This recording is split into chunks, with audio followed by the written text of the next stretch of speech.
آپ ایگری کرتے ہیں اس بات سے کہ اس وقت جو پاکستان کا سب سے بڑا مسئلہ ہے وہ ظاہر ہے کہ وہ پولیٹیکل سٹیبلٹی ہے، انسٹیبلٹی ہے، رادر عدم استحکام ہے، تو یہ واقعی یہ اس طرح سے حل ہو سکتا ہے کہ اگر عمران خان صاحب کو انگیج کیا جائے اور انگیج کرنے کی بہت ساری شرائط ہیں تو یہ معاملہ طے ہو جائے گا؟ یہ بڑا خوبصورت ایک ڈیبیٹ ہے اور کوسچن ہے، فینسی جیسے اور بہت سارے فینسی ورڈز یوز ہوتے ہیں پاکستان میں، یہ بھی ہے political stability, instability, these are very fine words, I love them, اور ہمیشہ سے رہے ہیں، ہاں ہمیشہ سے رہے ہیں۔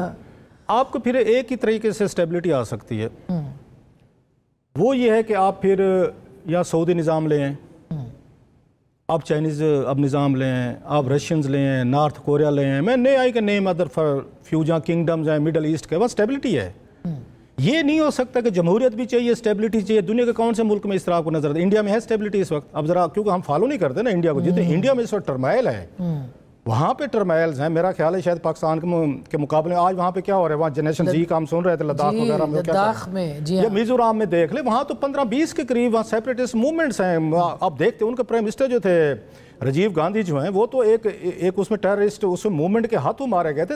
ایون اندرا گاندھی صاحبہ کو بھی دیکھ رہے ہیں تو اگر سکھ موومنٹ تھی ان کے ہاتھوں مارے گئے، ہمارے جو پرائم منسٹرز ہیں کم از کم اور طریقوں سے مارے گئے، ان حالات میں تو وہ نہیں مارے گئے۔ تو جمہوریت جہاں پہ بھی ہوگی وہاں اس طرح کے پرابلم ہوں گے۔ مثلا میں آپ کو بتاؤں سٹیبلٹی کی بات کرتے ہیں، اس وقت امریکہ میں سٹیبلٹی ہے، آف کورس آپ کو پولیٹیکل سٹیبلٹی لگتی ہے؟ انہوں نے کوئی کانگریس سے اجازت لی، جا کے انہوں نے ایران پہ اٹیک کر دیا، انہوں نے ہارورڈ یونیورسٹی کے انہوں نے فنڈز روک لے، انہوں نے کانگریس سے اجازت لی، پارلیمنٹ ہے نا بہت بڑی ہے نا وہاں پہ، انہوں نے وہاں پہ اپنی فیڈرل فورسز بھیجی، شکاگو میں بھیج دی، انہوں نے لی، انہوں نے وہاں واشنگٹن پورے کو ٹیک اوور کر لیا، اپنی فورسز کی کمانڈو کسی سے انہوں نے اجازت لی۔ اس وقت رائٹ اور لیفٹ کی جتنی خوفناک لڑائی کے اوپر بات نہیں، یہاں پہ رائٹ اور لیفٹ کی جتنی خوفناک لڑائی امریکہ میں چل رہی ہے، because we are sitting at a very far distance, کہ انہوں نے چالی کر کے جو انہوں نے گولی ماری ہے رائٹ ونگ کے، تو لیفٹ والے وہاں سیلیبریٹ کر رہے ہیں۔ امریکہ جیسے ملک میں ہم دیکھ رہے ہیں، چلو یہ امریکہ ہو گیا، اب چلتے ہیں یوروپ میں چلتے ہیں۔ آپ کو یو کے میں پچھلے ہفتے لنڈن میں کتنے بڑے وہاں پہ اب 1.5 لاکھ بندہ نکلا ہے کہ جناب ان کو یہاں کالے پیلے نیلے لوگوں کو نکالو یہاں سے، جو ریسسٹ وہ چیزیں ہوئی ہیں، اس کے حق میں لوگ آگے نہیں جناب امیگریشن بڑی ضروری ہے۔ یہ وہاں کی سٹیبلٹی تھے۔ 1500 بندہ جیل میں بھیجا ہوا ہے انہوں نے پچھلے سال جو مظاہرے کیے تھے، اس 1500 بندہ جیل میں ہے وہاں پہ، ان کو سزائیں ہوئی ہیں۔ ایسے چلتے جاتے ہیں۔ ذرا اگر یوروپ میں جائیں، آپ کی یوروپ کی کیا حالت ہوئی ہے وہاں پہ، اسی یوکرین وار کو چلنے لے کر رکھ دیں، وہاں پہ رائٹ ونگ جس طرح رائز ہوا ہے، جس طرح وہاں پہ امیگریشن کے خلاف لوگ اٹھے۔ ضروری نہیں ہوتا ہر ملک کا مسئلہ ایک ہی ہو کہ ہر ملک میں عمران خان صاحب جیل میں ہیں یا نواز شریف صاحب جیل میں ہیں تو سٹیبلٹی نہیں آ رہی۔ سٹیبلٹی کے یا ایشوز کے ہر ملک میں ڈیفرنٹ ایشوز ہوں گے، لیکن سٹیبلٹی ڈھونڈنی پڑے گی۔ سٹیبلٹی صرف انہی ملکوں میں ہے جہاں پہ کنگڈمز ہیں، جہاں پہ بادشاہت ہیں، جہاں منارکی ہے، جہاں پہ رائٹس نہیں ہے، جہاں پہ بول نہیں سکتے، آپ یہ میڈیا پہ بات نہیں کر سکتے، تنقید نہیں کر سکتے۔ جو بادشاہ سلامت میں کنگ نے یا ون پارٹی سسٹم جن ملکوں میں بھی ہے وہاں پہ انہوں نے کہہ دیا، پھر عوام کو اس کو فالو کرنا ہے، وہ سسٹم پھر لے آئیں، پھر سٹیبلٹی ہے۔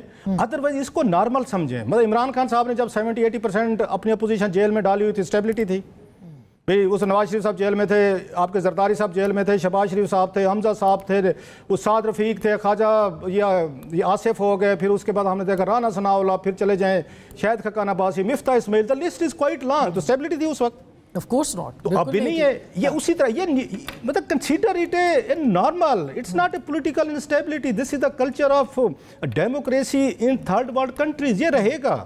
آپ کو کون سا ایرا لگتا ہے جہاں سٹیبلٹی تھی؟ مجھے کوئی ایک نام بتائیں۔ اگین وہی ایرے تھے جہاں پہ مارشل لا لگے ہوئے تھے، اگر وہ بیٹھے تھے ٹائٹ گرپ کے ساتھ بیٹھے تھے۔ تو اس کا مطلب ہے کہ اس پورے ریجن میں اتھارٹیرینزم آلریڈی ہے، تو پاکستان کے اندر بھی سر بیرل آف دا گن کے ذریعے ایوب خان نے کیا کیا تھا، پوری اپوزیشن کو اڑا دیا تھا ایبڈو لگا کے، وہ ختم کر دیا، سٹیبلٹی تھی۔ انہوں نے گن پہ اپنی حکومت کی۔ ایسے جنرل ضیاء نے کی پھانسی لگا دیا ایک وزیر اعظم کو، ایسے مشرف دور میں یہ بے نظیر بھٹو قتل ہو گئی تھی، اور اس کے بعد بہت سارے پولیٹیشین جیل میں رہے ہیں۔ سو پاکستان میں سٹیبلٹی کو آپ اسی طریقے سے ہی رکھیں گے جس طریقے سے چل رہی ہے، لہٰذا یہ نہیں ہو سکتا عمران خان صاحب باہر آ جائیں سٹیبلٹی آ جائے گی، یا نواز شریف صاحب باہر آ گئے سٹیبلٹی آ گئی۔ یہ بہت بڑا سوال ہے کہ عمران خان صاحب اگر باہر آ گئے تو لاسٹلی میں کہوں گا یا جمہوریت لے لیں، یا جو آزادی سے ہم یہ گفتگو فرما رہے ہیں، ہمارے بھائی اس میں ہمایوں صاحب بڑی اچھی خوبصورت گفتگو کرتے ہیں، میرے تو ویسے بڑے فیوریٹ ہیں، full of logic and reasons, یا یہ گفتگو لے لیں، ٹی وی چینل لے لیں، فری موومنٹ لے لیں، بٹ جو بھی آپ کو ملی ہوئی ہے، یا پھر کنگڈم لیں، پھر ون پارٹی رول لیں چائنا والا، پھر وہ سٹیبلٹی ہے، ملک کی ترقی کرے۔ اچھا ان ملکوں نے ترقی میں کی ہیں، مزے کی بات ہے جو ہم جمہوری ملک بنے بیٹھے ہیں جن کو آزادیاں اگر سو کارڈ ریسٹرکشن کے ساتھ ہوں کہ جس پر ہم ایجیٹیٹ کرتے رہتے ہیں سارے، یہ بھی ہم بھی ہر کوئی کرتا ہے۔ سو چوائسز آر ویری کلیئر۔